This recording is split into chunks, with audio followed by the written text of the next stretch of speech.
Hello and welcome to Ask Don Anders. Now we're going over the 5 needs of money, and this one's about liquidity. And so liquidity is pretty obvious, getting access to your money. And that's pretty important when you're retired, because what if something happens and all your money is tied up and you can't get access to it? Fortunately, most accounts do allow you access to it, but there are some that don't. That if you go into it, you literally cannot take the money out until the company says you can. And sometimes that date's not even defined.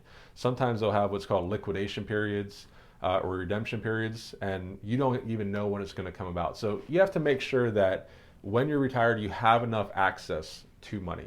Now, the other extreme of that is sometimes people say, you know what, I want access to all of my money immediately. Well, okay, we get that, but if you decide to take out, say, $300,000 of IRA money all at once, well, you're going to have a huge tax liability. It's going to throw you into the top tax bracket or one of the top tax brackets, and it's going to be just a disaster for your retirement account.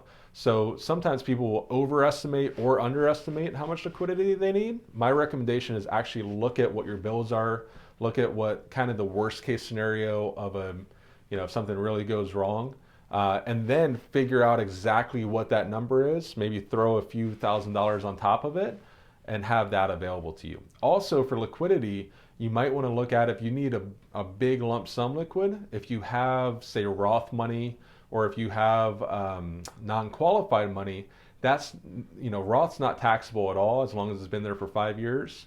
And the non-qualified money, it's only the earnings. So you might want to consider leaving that money liquid and investing the other money more long-term, your IRAs, your 401ks, if you need a large amount liquid.